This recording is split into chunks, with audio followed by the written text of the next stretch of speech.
Hello everyone, welcome back to the channel.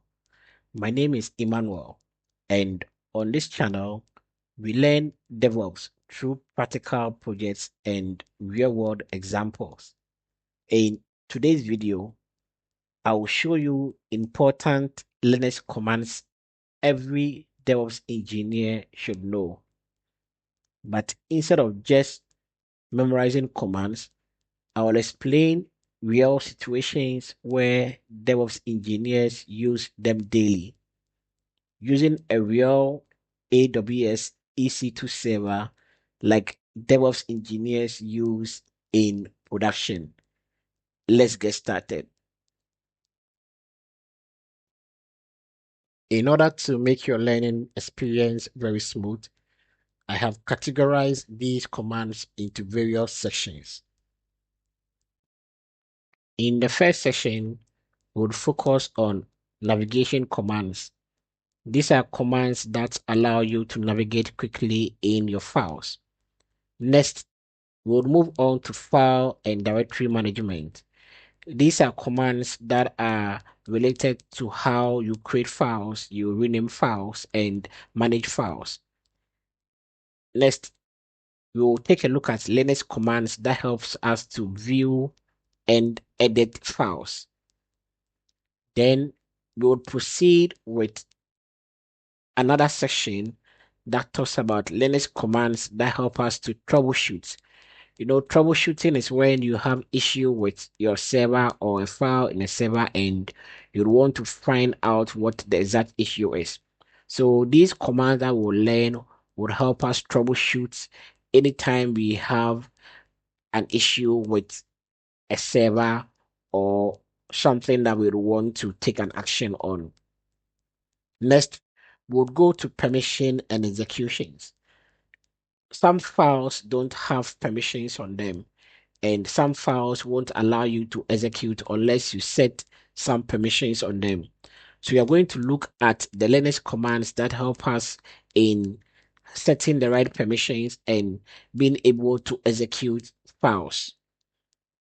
Then we'll look at commands related to a remote server access, where you are on your local computer, but you can log into a remote server and have access to all the files in those server. Then lastly, I'm going to give you some bonus DevOps command. So let's jump straight into our first session, which is the navigation commands. The first set of commands we are going to look at would fall under what I call navigation commands. So we are going to look at Linux commands that help us to move through directories, that help us to view file structures and also manage file system locations efficiently. The first command we'll look at is the pwd, that stands for print working directory, that help us to show our current location. Then we'll move on to the next command, which is the ls command, that will help you as a DevOps engineer list files and folders. And lastly, we'll look at the cd commands that will help you to change directory. So let's move to our instance and then see how to apply this on a real server.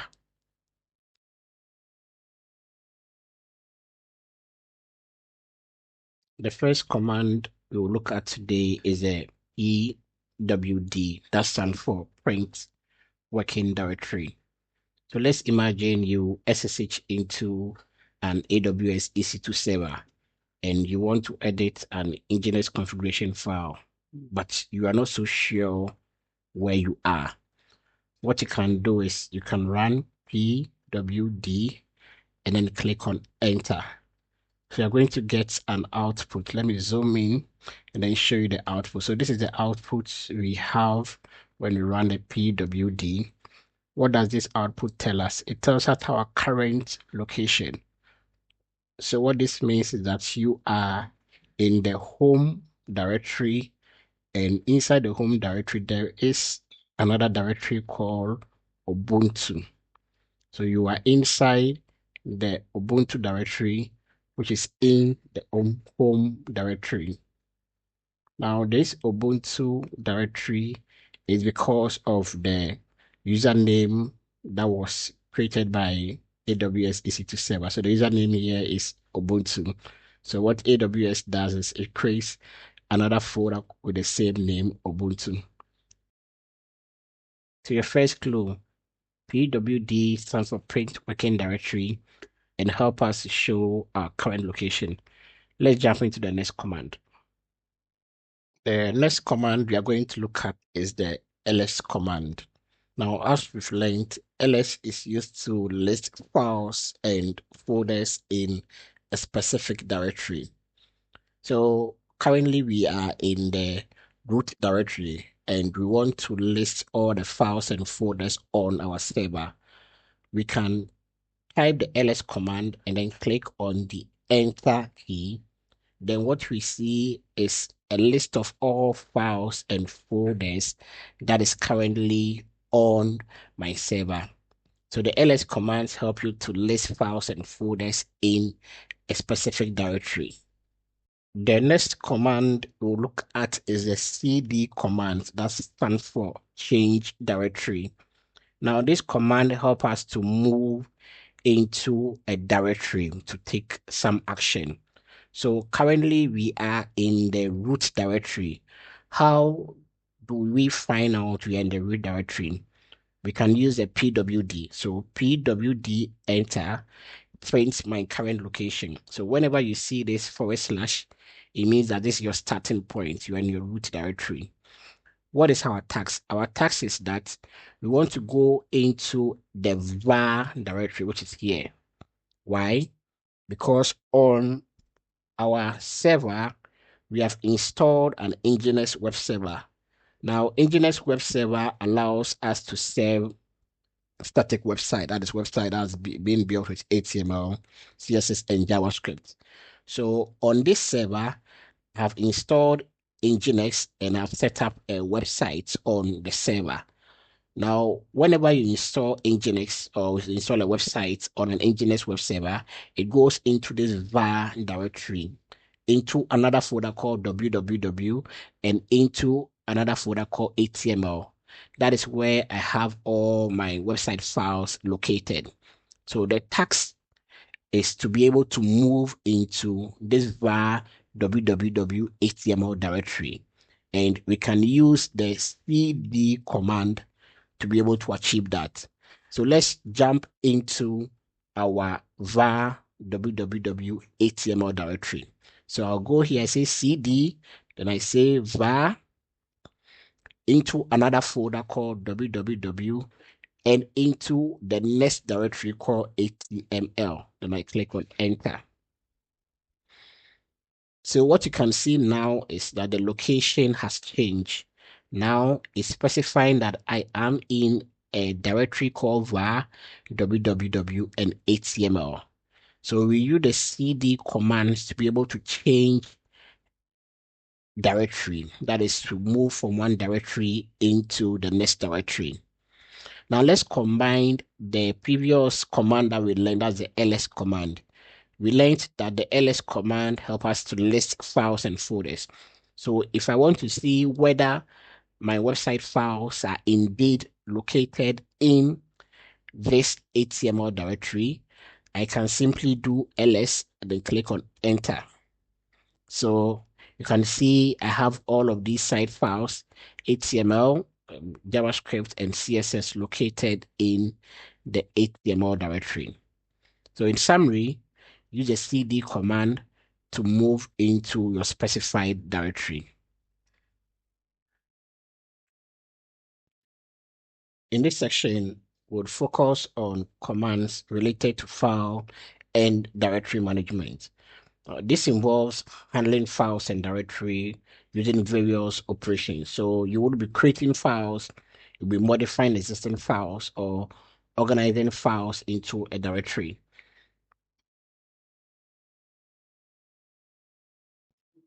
Why is this section important? Because when working in Linux, almost everything is treated as a file or a directory. So as a DevOps engineer, you will constantly create and manage a lot of files. You'll be creating configuration files, you'll be deploying Kubernetes manifest files, you'll be writing shell scripts, you'll be provisioning infrastructure on an AWS provider or any other cloud provider. And all of these involve working with files and directories. So, for example, when you are learning Docker uses a file like a Docker file. So you need to know how to create this Docker file and also update or manage the Docker file. When you go into Kubernetes, you'll be creating a lot of YAML files, and knowing how to create these files speedily is a great tool. Then Terraform also has its own file convention that is the .tf files. If you go into CI/CD pipelines, you'll be running a lot of scripts. So if you don't know how to create, organize, move, copy, or delete files properly, it becomes difficult to manage servers and applications efficiently. Let me quickly run you through the commands you'll be using for file and directory management before we go to a server for the implementation. So we are going to use the mkdir command that helps us to create directory.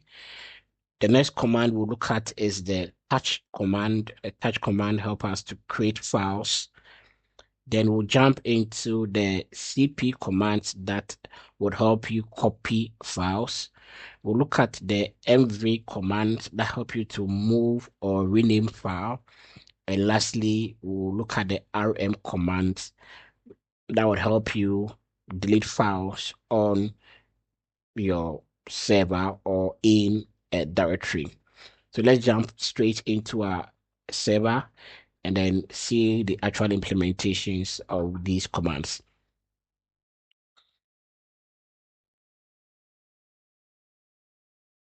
So this is our AWS EC2 instance, and we want to learn how to create and manage files and directories on this server.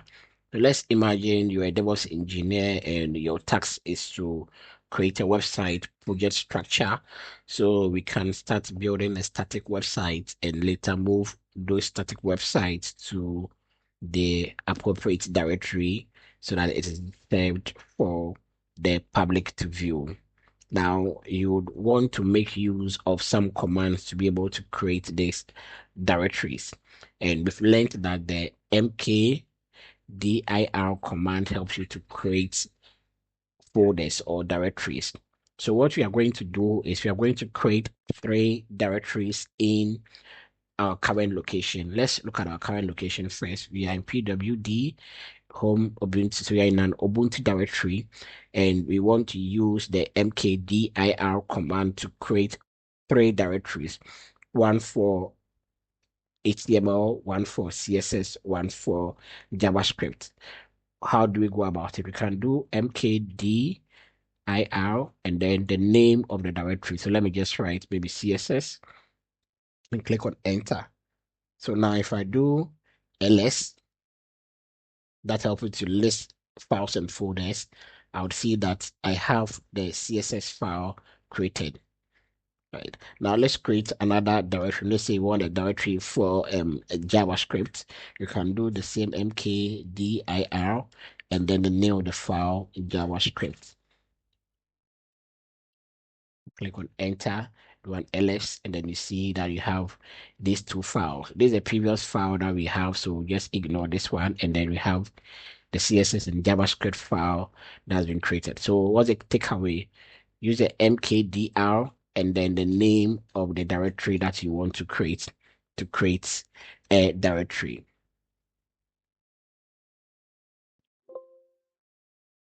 Our next command is the touch command. We use touch to create files. So what we'll do is we are going to move into the CSS directory and then create a file called styles.css. So how do we move into a directory? We know we use the cd command to move into a directory. So let's move into the CSS directory. cd css, enter. If I do pwd, I know my current location. I'm in a CSS directory. Okay, that is being specified by this as well, or this is the full patch. Right now in this CSS directory, what I want to do is to create a file. So I use the touch, and the name of the file is styles.css. Click enter. If I do ls, I'll see that I have my styles.css file created. So anytime you want to create a file, just use the touch and then the name of the file, and that file will be created in the specified directory.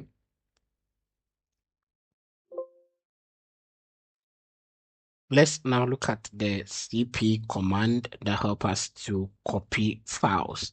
So when you look at the files or the directories in this place, we have the mochis underscore space. That is the directory that I have my website files located.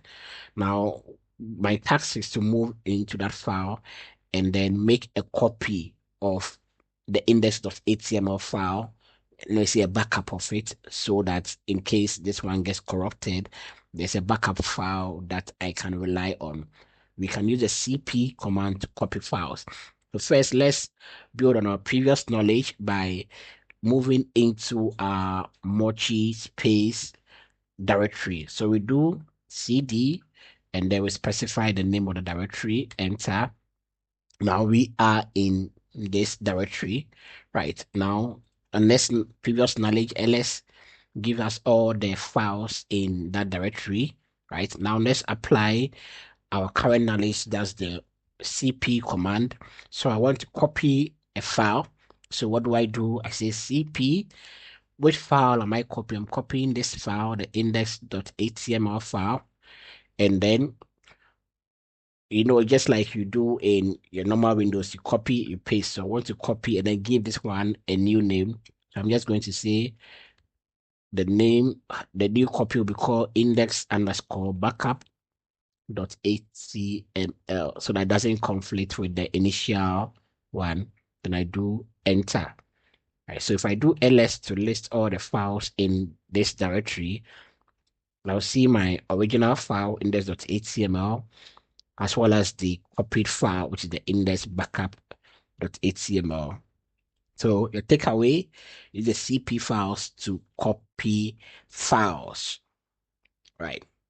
The next command you will look at is the rm command that helps us to remove or delete files. So let's look at the files I have in this directory.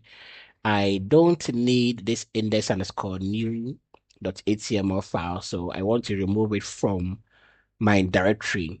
So I can do rm and then specify the name of the file to be removed. Then when I click on enter, it's going to be out of my directory. So let's confirm it by typing the ls command. And as you can see, we no longer have the index underscore new.html file in our directory.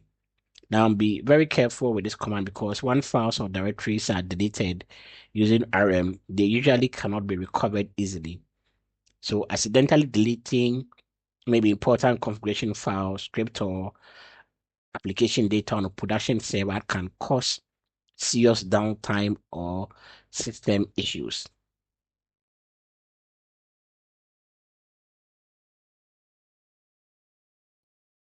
In this lesson, we will look at commands that are used for viewing and editing files.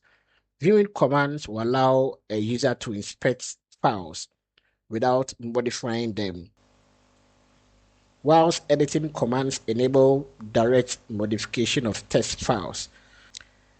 Let's look at some of the commands. Why do we need to know command for viewing and editing files?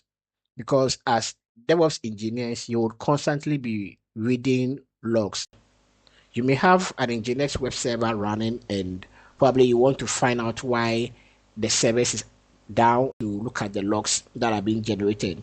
So you would need a command that will enable you to read these logs without modifying them.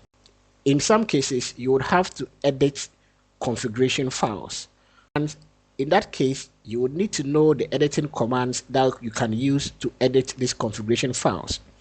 When you are working with Kubernetes or any other manifest files, you need to inspect these YAML files. So you need to learn the commands that would help you to inspect files. Also, sometimes you may have to check environment variables to ensure you are passing those right parameters to your application or your service.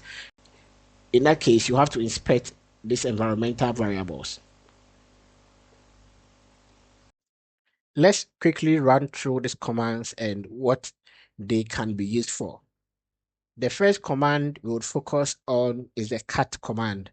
Now, cat enables us to display file content without modifying them. Next, we'll look at a command for editing files, and you can use nano or vi to edit files. So let's jump straight to our EC2 instance and then see how we can apply these commands on a real server. I've SSH into my EC2 instance and we want to view the content of the index.html file without modifying it. So what we'll do is that I'll need to cd into that directory and then use the cat command to view the contents of the index.html file. So let's apply what we've learned in our previous session. I'll cd into this directory, and when I do ls, I see all the content in that directory. Then I want to view the content in the index.html file without modifying it. So what I'll do is I'll do cat cat and specify the file name. So it's going to be index.html. Then I'll click on enter. Right. So this is the output. So this shows me everything in my index.html file. Here, I cannot modify any text or any markup language here because the cat command is for viewing the content without modification.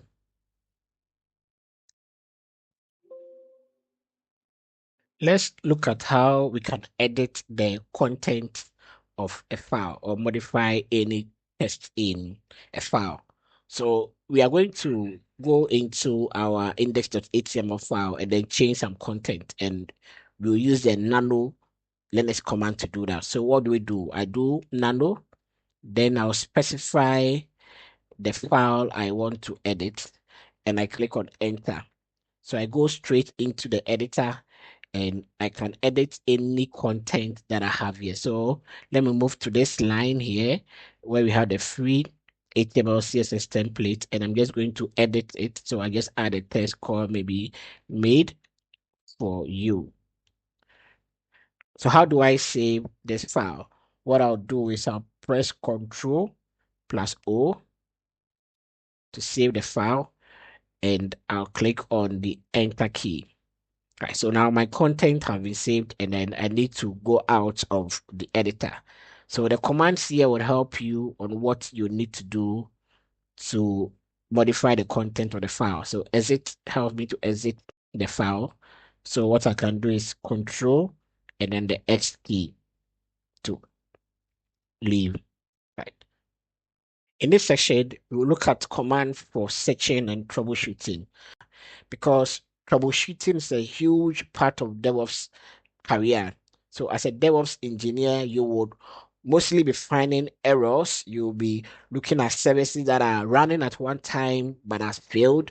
You would want to go and look at the logs that is being generated for probably a failed service and then know what to resolve. You may have some configuration errors that you would need to now go and then modify. So in all of these things, because the content of this file is very huge, you would need to find a way to quickly search the particular area or the particular line that has the issue so you can troubleshoot or fix it quickly. So having these commands handy would help you navigate your file structure and then make the modification you need in a very swift manner. These are the commands you would need for troubleshooting. Now, the first one that you would obviously would learn is a grep command that will help you to search for text or filter for a particular content that you'd want out of a large chunk of text. Then you also will learn the PSAUX command that will help you to show processes that are running on your server. Next, we'll take a look at the top command that help you to monitor resources that is being used by the system. So as usual, let's go to our instance and then implement these commands. So let's imagine you have an Nginx web server running on your server and you want to search for a specific value or string in all your configuration files. You can use the grep command to enable you quickly filter through this chunk to get to that particular value or string that you are looking for. So let's cd into our Nginx configuration directory. So we go to cd etc and then we go to Nginx, right? So in this Nginx directory, if I do ls, I'll see all the files in that particular directory. Now our task is to filter for the string server name in this all of these files and directory. So the grep help us to search.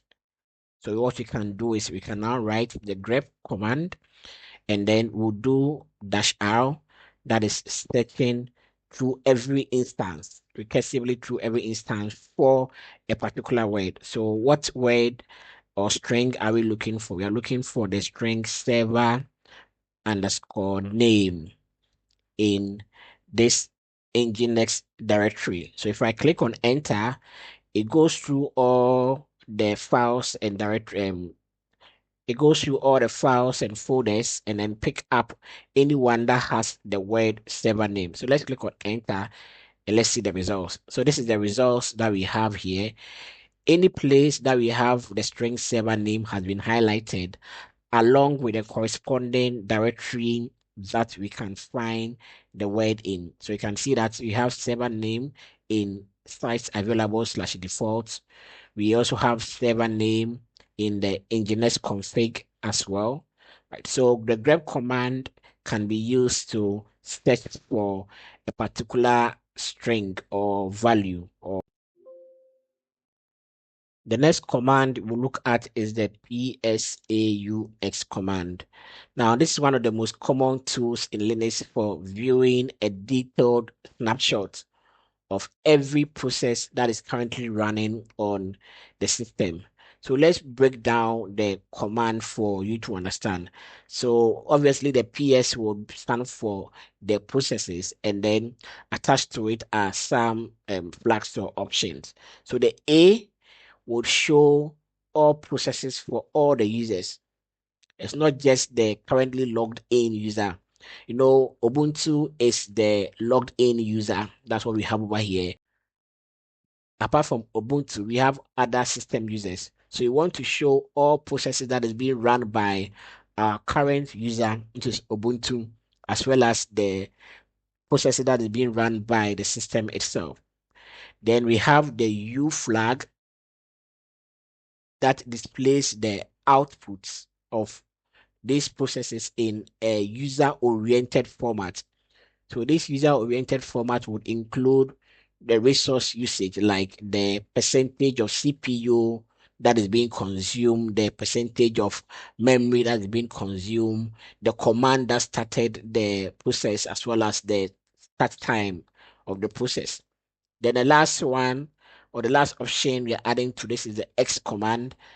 Now, the X is going to include processes that are not attached to a terminal. So any background daemon or any system services that are not attached to the terminal would also be included. So let's run this PSAUX and then let's see the output. So I click on enter and then I will have this output. Now let's go step by step and then see what the table or the column here is indicating. So the user the username of the person who owns that process. So some processes are being owned by the root user, and then we have other process being owned by the system D user. Then we have our login user, which is the Ubuntu, and then the processes that Ubuntu owns. Okay. Now the next column we'll look at is the PID. That stands for process ID. So the unique process ID number. So every process that is being run will have an ID. So we can look at the ID of these processes. The percentage CPU is the percentage of CPU time the process is using. And the percentage mem is a percentage of physical memory, or what we would call RAM, the process is using.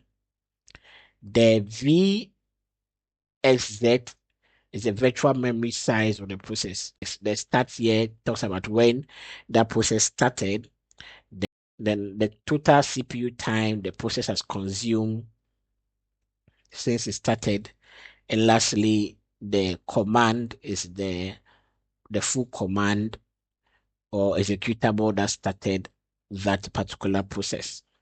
Okay, so let's combine our grep with the PSAUS command to filter some results. So imagine you have a lot of processes running on your system and you filter for a particular user. You can now do PSAUS. I'm running the command again. Then you pipe it and then you say, okay, I'm going to filter for a particular user. So I just want to see all processes that's being run by the Ubuntu user, and then I'll click on the grep. So what this does is it displays the output for me. Then this output will be channeled to the next command, and then the grep command will filter through all of these processes and then bring out the one that is being run by the user Ubuntu. So let's click on enter. So these are all the process that has the string Ubuntu in it. So you can see the user section has Ubuntu here, as well as some command also has Ubuntu in it. Okay, so to summarize, we are using the PSAUS command to list all running processes, and then we can now search for a particular value or a particular string. So in this case, the string we are searching for is Ubuntu, and then we'll have the results displayed for us. The last command we'll look at under the session is the top command. Now, this top stands for table of processes. So it's a built-in utility in Linux. And what it does, it provides a real-time interactive view of a running system. So it's very equivalent to the Windows Task Manager when you're using the Windows operating system. That will allow you to monitor your CPU usage, your memory consumption, and then the active process. So to start this utility, what you simply do is to type TOP in your terminal and then press enter.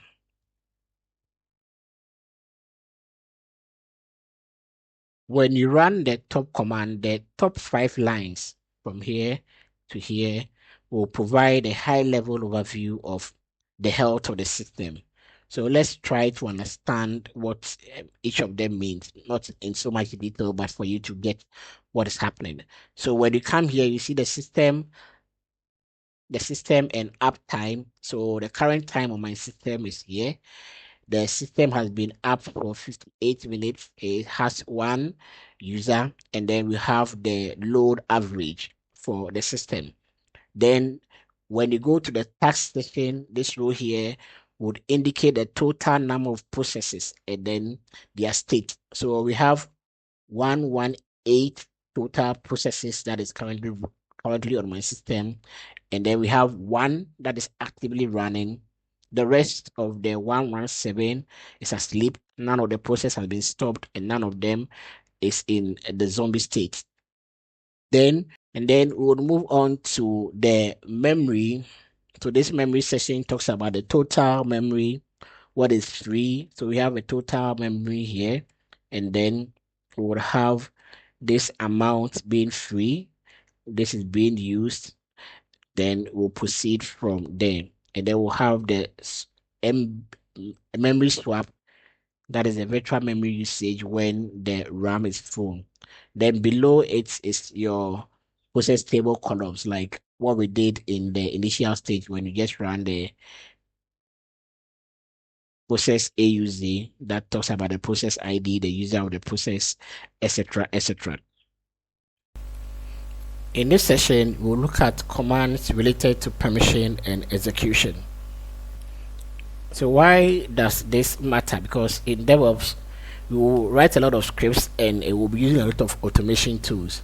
So when you write a script, you need some permission on that script to be able to execute that script. And then some automation tools will also need some proper permission to be able to run successfully. So without these correct permissions set on these scripts and tools, when you deploy an application on a server, that application can fail. And then you may have a script, but then that script can't run successfully. Even if you have a CI/CD pipeline that is running, and then you don't set proper permission on it, that pipeline can break eventually. So let's look at the commands you would learn from here. So here we'll look at the chmod command that helps you to change the permission that have been set on a file or a directory. The chmod or the change mode command in Linux is used to manage access permission for files and directory. So you can change permissions using either symbolics, which are letters, or you can use a numeric, which are number. So we have two modes of changing permission, using letters or using numbers. Okay, so let's look at the numeric mode. Now, permissions are represented by numbers that you can add together.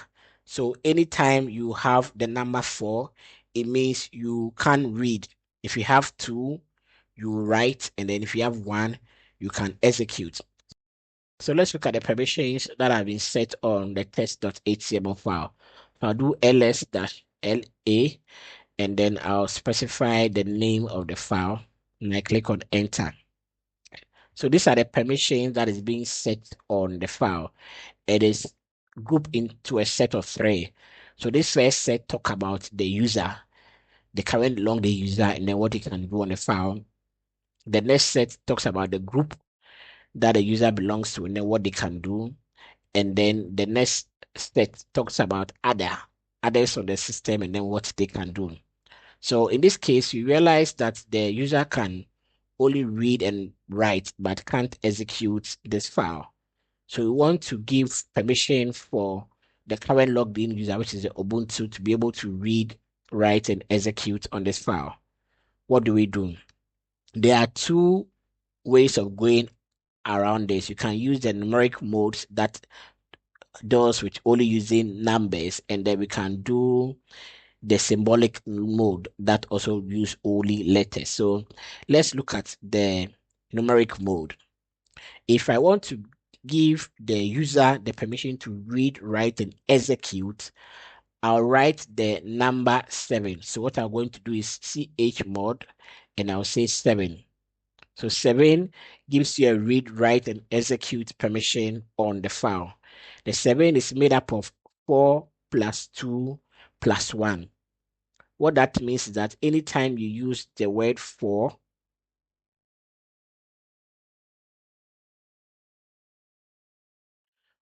is for reading, 2 is for writing, and then 1 is for executing. So because I want to give this user the permission to read, write, and execute, I'm adding the 4 plus the 2 plus the 1 for the user group, for the user. So that gives me 7. So I'm going to write 7 for this. Then I want the other group. Then let's move on to the other set. For the other set, I want the group to be able to read and write. So we've learned that the 4 is for reading and then the 2 is for writing. So if I want a group to be able to read and write to my index, to my test.html, I'll do 4 plus 2 That will give me 6. Then lastly, I just want other users on the system just to be able to read. So that would be 4. And then I'll specify my file name. Then I'll click on enter.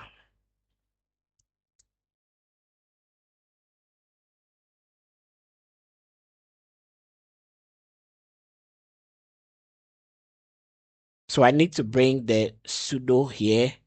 Then I'll click on my enter again to see the effects. Right. So I will need the sudo is the super user giving the super user permission to be able to make those changes. Initially, I didn't add it, so I had this error over here. So let's see if this permission that I set here has been granted to the right people or the right users on the system. So I can go back and do ls-la, then the name of the file. And then now you see that this file has been modified. So you can see that from here, the user, which is Ubuntu, can read, write, and execute. Initially, it was only read, write, and then no execution because of the dash we have here. Then the group initially can only read. They can't write, they can't execute. So once I give it a permission of 6 here, the numeric mode of 6, it means that the group should be able to read, which is 4, plus write, which is 2, giving us 6. So that is why you see here change to read and write, no execute. Then for others on this system, I want them to only read. So if I want only others to only read, that would be 4. Right, so that's a 4 over here. They can write, they can execute. And then when I click on enter, adding my sudo, that effect has taken place. The final session, you're going to look at command for remote server access. Now, why that this matter? Because as a DevOps engineer, you would mostly be managing cloud servers remotely every day. What that means is that you would be on your local computer, but you should have the ability to log in to this remote service and then perform some actions on it. So what command can be used for this intent? You'll use the SSH command that help us to connect remotely to a server. So let's look at how that takes place. The standard way to connect to a remote server is SSH, then the username of that server, you bring your at and then the remote host, or so you're going to have the host name or the IP address.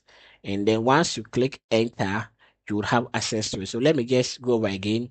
You will need the SSH command, then the account name on that remote machine, which is going to be your username.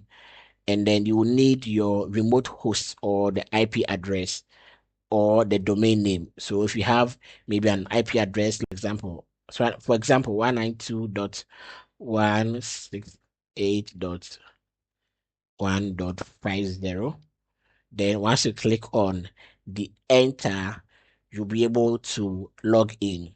Now, you sometimes will need a private key file for this authentication. So to do that, you need to add some options when you are logging in. So you're going to do the -I. That tells us that you will need a file, a private key file for authentication. And then you need to specify where your file is located. So for me, my file is in the keys directory, right? So I'll just have to specify the name of the file. So maybe my file has been named example.pem. Then the account username and the IP address of the IP address of the server. If you need to connect to a very specific port, then you can also add the port number. So you do another -P, then you specify the port that service is running on. So you can say maybe port 8080, and then you click on the enter key.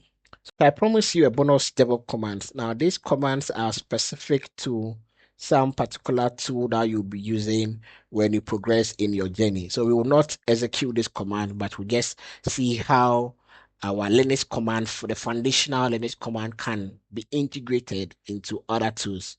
So let's quickly jump through. If you are using Docker, Docker can be used to containerize an application, and then you want to look at all containers that are running, then it becomes similar to what we did with the PS, but this time around you preface it with Docker. So you're going to have Docker PS to view running containers.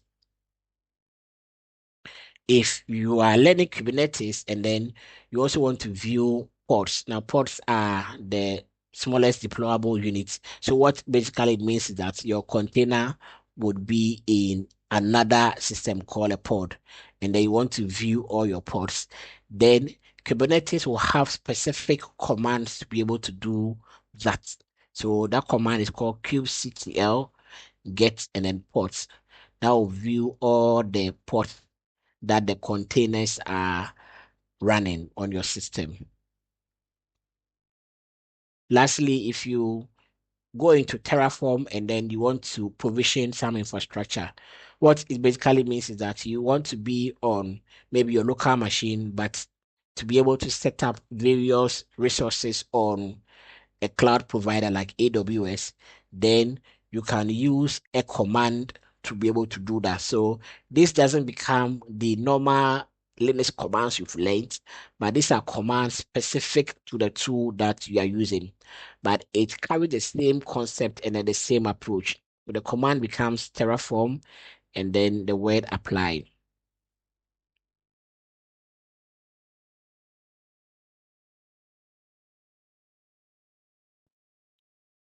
So today we've learned navigation commands, file management, troubleshooting commands, monitoring tools, permissions, and then how to access a remote server.